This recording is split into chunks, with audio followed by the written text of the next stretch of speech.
Hello hello and welcome back to my channel. हमने अभी पीछे पढ़ा था secretariat of united nation organisation. अब हम पढ़ेंगे specialised agencies of united nation organisation.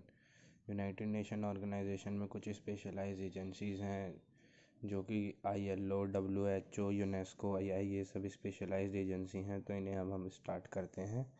तो पहली आती है हमारी स्पेशलाइज्ड एजेंसी ILO की फुल फॉर्म है इंटरनेशनल लेबर ऑर्गेनाइजेशन, जो कि 1919 में as autonomous partner of organisation के रूप में एस्टेब्लिश हुई थी। इसका हेडक्वार्टर जनेवा में है और इसका एग्रीमेंट जो UNO के साथ हुआ था वो 14/12/96 को हुआ था और 2018 में इसके 182 मेंबर्स थे। अब हम इसके ऑर्गन्स में आ जाते हैं। तो ऑर्गन है इसका पहला general conference. All the member of ILO shall be entitled to send 4 representative in general conference. तो जितने भी मेंबर होंगे ILO के वो 4 रिप्रेजेंटेटिव भेजेंगे जनरल कॉन्फ्रेंस में। Every resolution by general assembly में be passed by 2/3 majority of the total member present and voting. तो जितने भी जनरल असेंबली या जनरल कॉन्फ्रेंस में मेंबर होंगे, अगर उन्हें कोई रेजोल्यूशन पास करना है तो उन्हें 2/3 मेजॉरिटी के साथ उसको पास करना होगा। अब हम आते हैं इसके अंदर। ILO के अंदर है एक international labour court. International labour court में 130 कन्वेंशन, 144 रिकमेंडेशन हुई है इंटरनेशनल, और इसमें एक इंटरनेशनल लेबर कोड भी बनाया गया। Every state member is bound to implement such code in every state. तो जो भी ILO को रिकग्नाइज करता है उन सब के ऊपर ये कोड लागू होता है, international labour code.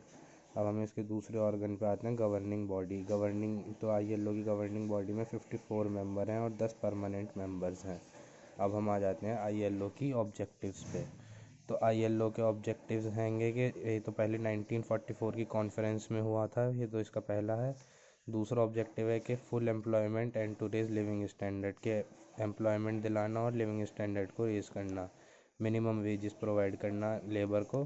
Social security to labour, to recognize social bargaining, to maintain physical and mental health, children welfare, proper arrangement of residence and entertainment, to provide equal opportunity of education and employment। तो ये सब ILO के objectives है।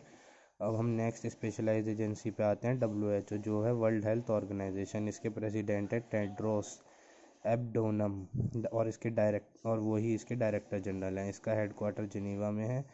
ये international health conference करवाती है को relation with UNO and 64 countries. International health conference हुई थी जो को रिलेशन विद UNO थी, जिसमें 64 कंट्रीज़ ने पार्ट लिया था और 22 जुलाई 1946 को ये कॉन्स्टिट्यूट हुई थी। The constitution of WHO was adopted on 22 July 1946, 22 July 1948 with इकोसॉक।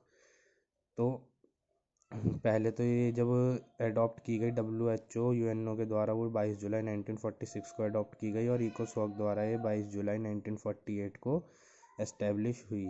1 सितंबर 1948 को इनने काम करना शुरू करा और इसके 193 मेंबर हैं प्रेजेंट। और अब WHO के हम फंक्शंस में आ जाते हैं। To raise the standard of living of people, article 1। तो इसमें पहला इसका फंक्शन है कि raise the standard of health of people. और इसका नेक्स्ट फंक्शन है आर्टिकल 1। WHO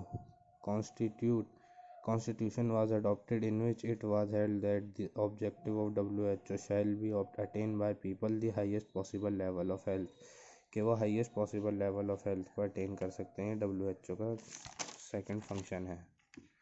अब हम आगे आ जाते हैं, प्रीएम्बल ऑफ कॉन्स्टिट्यूशन स्पेसिफाई। तो WHO का जो प्रीएम्बल है उसमें हेल्थ की डेफिनेशन दी हुई है, जो कि है health means a state of complete physical, mental and social being and not merely absence of disease. तो ये हेल्थ की डेफिनेशन दी गई है WHO द्वारा। The functioning of all above goal is as under. तो इसके फंक्शनिंग है WHO के, to strengthen the state government for health service.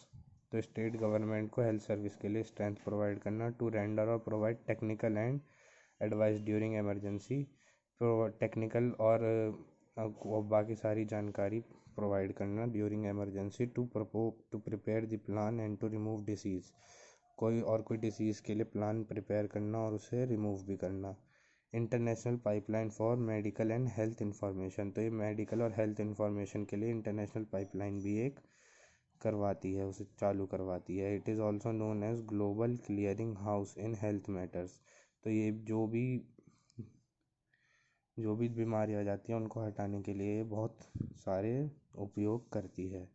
और इसका लास्ट है कि Bangladesh become member of WHO first and UNO member next. तो बांग्लादेश जो है WHO का पहले मेंबर बन गया था और UNO का मेंबर बाद में बना। अब WHO के हम ऑर्गन्स पे आते हैं। इसका पहला ऑर्गन है असेंबली, जो कि जनरल असेंबली कही जाती है। दूसरा है इसका एग्जीक्यूटिव बॉडी, जिसमें इसके 24 मेंबर हैं। The person who have special knowledge of health is kept in executive body, तो जिन पर्सन के पास स्पेशल नॉलेज ऑफ हेल्थ होती है वो एग्जीक्यूटिव बॉडी में रखे जाते हैं। तीसरा है इसका सेक्रेटेरिएट में डायरेक्टर, चीफ और एग्जीक्यूटिव ऑफिसर होते हैं। अब हम आ जाते हैं आगे, हमारा जो है यूनेस्को। यूनेस्को का जो है फुल फॉर्म है United Nation education social and culture organisation. तो ये यूनेस्को है। यूनेस्को 14 दिसंबर 1946 को एस्टेब्लिश हुई थी। इसके 193 मेंबर हैं। इसका हेडक्वार्टर पेरिस में है और इसके 2017 में 196 मेंबर थे। अब हम आ जाते हैं प्रीएम्बल ऑफ यूनेस्को में। Since war being in mind of man, it is the mind that defence of peace must be constructed. तो इसमें जो यूनेस्को का जो प्रीएम्बल है उसमें पहला दिया गया है कि वॉर जो है मैन के माइंड में रहती है, तो इसलिए उस थॉट को हटाने के लिए हमें एजुकेशन का सहारा लेना पड़ता है, जिससे कि जो कि यूनेस्को हमें प्रोवाइड करता है। For the purpose of maintaining international peace and security, तो इंटरनेशनल पीस एंड सिक्योरिटी के लिए यूनेस्को काम करती है। The object of UNESCO is to establish rule of law, तो रूल ऑफ लॉ को एस्टेब्लिश करती है for international peace and security and to respect human rights and fundamental freedoms, और ह्यूमन राइट्स और फंडामेंटल फ्रीडम का respect हो, इसके लिए वो एजुकेशन, साइंस और कल्चर को प्रमोट करती है UNESCO. It provides scientific inventions for the purpose of maintaining international peace and security, तो ये साइंटिफिक इन्वेंशंस भी प्रोवाइड करती है for the purpose of maintaining international peace and security. The next goal is elementary education and its development, तो ये elementary education और development को भी बहुत प्रमोट करती है यूनेस्को। अब हम देखते हैं कंपोजिशन ऑफ यूनेस्को के। यूनेस्को के कितने ऑर्गन्स हैं। तो पहला तो इसका जनरल असेंबली, जो कि जनरल काउंसिल भी है। This organ was policy determining organ, तो ये जो ऑर्गन है वो पॉलिसी डिटरमाइन करता है, मतलब ये पॉलिसी बनाता है, जनरल असेंबली। फिर आ जाता है इसका executive board at the initial stage 24 member have to be elected by general council, तो जो इसकी इनिशियल स्टेज थी उसमें 24 मेंबर नॉमिनेट या इलेक्ट किए जाते थे जनरल काउंसिल द्वारा आउट ऑफ टोटल मेंबर, और अब इसके 58 मेंबर हैं।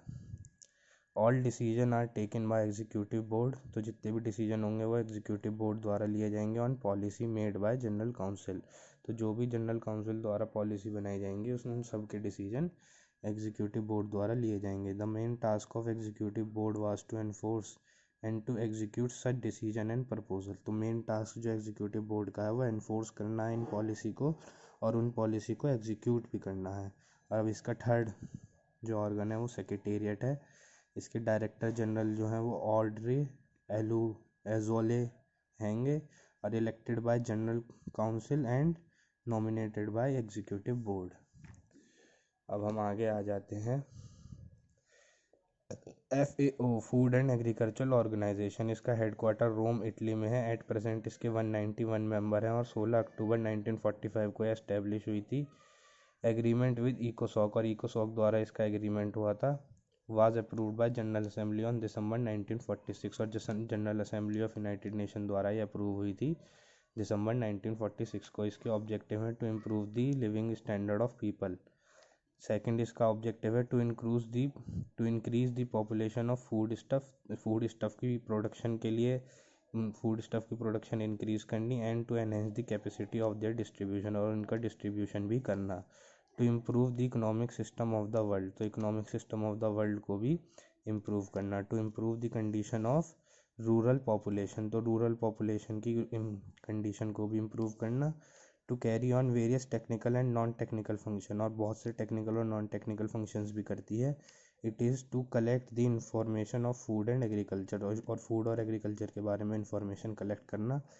To assist the member state in their effort to increase the production of food stuff, तो जो मेंबर को असिस्ट करती है और उनकी फूड प्रोडक्शन के लिए फूड प्रोडक्शन बढ़ाती है।